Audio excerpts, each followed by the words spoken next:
News24 and the Daily Maverick's investigative reports have found glaring inconsistencies in Justice Minister Thembi Simalane's coffee shop loan agreement with VBS-Corruption accused Razwinane. It's alleged that the draft loan agreement was signed after the funds were paid, but let's get some clarity on these various issues. Joining us is Kyle Cowan. He's an investigative journalist with News24. Kyle, thanks very much indeed for making time for us this afternoon. Just going through the article on News24, what you are alleging is that the loan agreement was actually backdated to September of 2016. What about the loan agreement, which you have in your possession? We, of course, don't have the official loan agreement from the minister because she didn't have it with her when she appeared in Parliament. But what about it lets you believe that it's backdated and faked? Yeah, so very interestingly, obviously, as you've mentioned, the minister has so far refused to actually hand this document over for any sort of public scrutiny or scrutiny by MPs. But there's a very specific section in the agreement where it deals with, if you've seen a loan agreement before or signed one, there's a part that usually deals with, getting down to brass tacks, getting down to the money, how it's going to be paid, when it's going to be paid over. And this section of the agreement, there are a couple of things that we noticed, myself and Polly van Wyk from Daily Maverick, we sort of looked at it and said, okay, in this section of the agreement, it first speaks of money that will be paid, and then it speaks of money that has been paid already. And it also lists the two transactions very specifically, the exact date and the exact amounts of the transactions way beforehand. Now, on our previous reporting, what we've shown is that the money used by Mr. Razwinane and Gundo Wealth Solutions to pay for this so-called loan was directly linked to kickbacks Gundo had received for facilitating investments by Polokwane municipality. And we are arguing that there is no way that they could have known on the exact date and time that that money would have come from VBS to Gundo for it to have been included in a loan agreement weeks before the money was actually paid. Yeah, so this agreement ostensibly signed, reads your report, Kyle, by Simelane and Razwinane on the 30th of September 2016.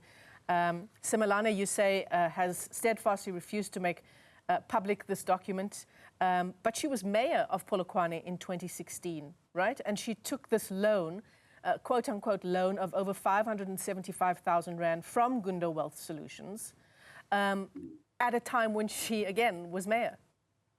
That's correct. And, it goes even deeper than that, Michelle.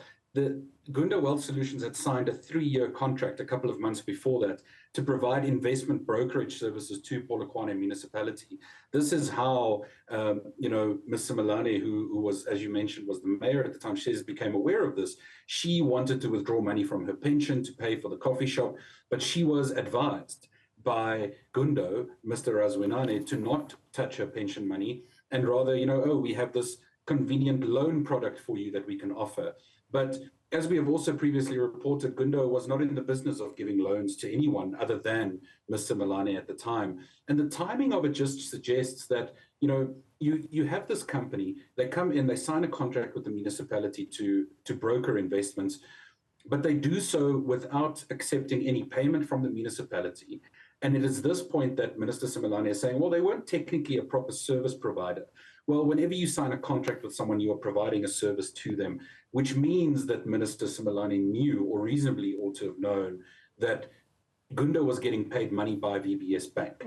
So there's always this question of how did she think the money that she was going to then benefit from in the loan, where that money was coming from.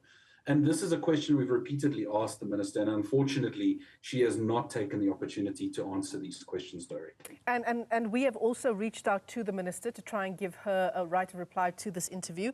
The text message that we got from her office is, good day. I will talk to the minister and come back to you. The response you got from a spokesperson was sort of similar, that the minister had noted your questions.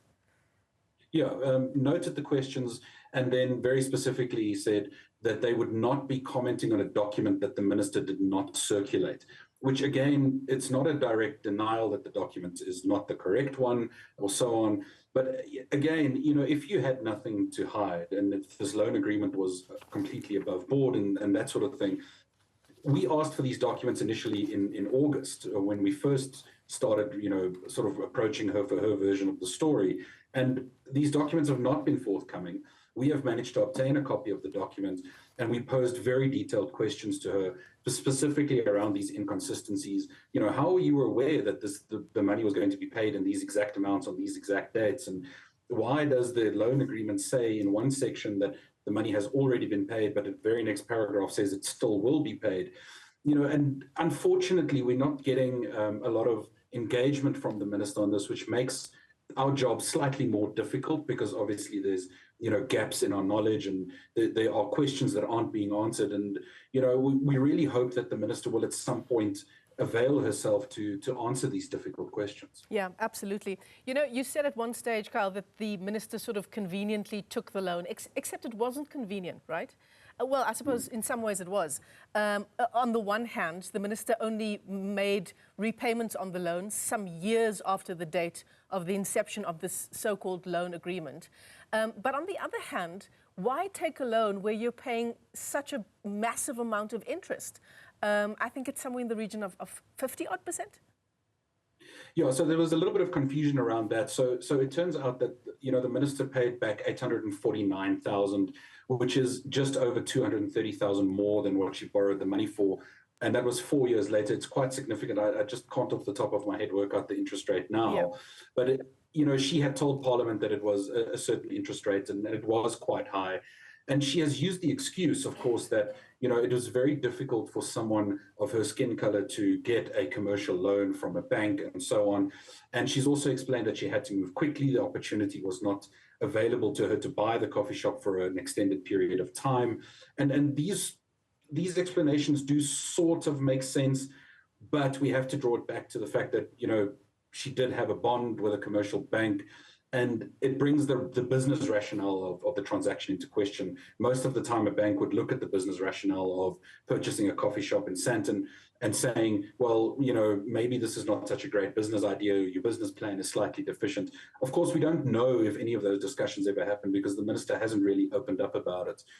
But at the end of the day, we have a situation where after 4 years of initially taking the loan, the minister then started paying back and paid back the money in 3 installments, which is what the loan agreement says. Mm-hmm. And again, it's sort of another question about it is, okay, but how did you know that you were exactly going to pay it back on this date and that date and so on?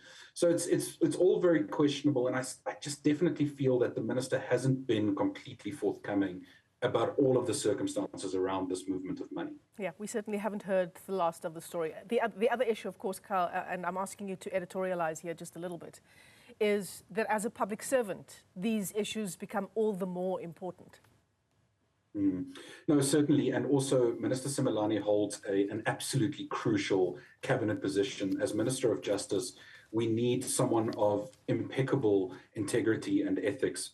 We as a country cannot afford to have any question marks around the person who's responsible for driving, you know, a sort of resurgence and I dare say a rebirth in the way that law enforcement tackles corruption.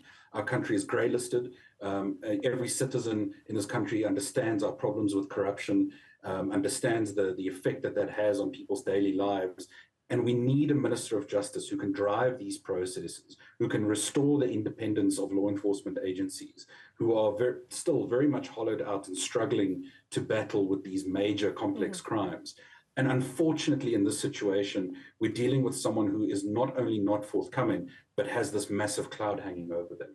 Kyle Cowan is an investigative journalist with News24. Thanks very much for joining us this afternoon, Kyle. And just a note to our viewers as well, we have reached out to Minister Thembi Simelane's office, and we were told that the minister will come back to us.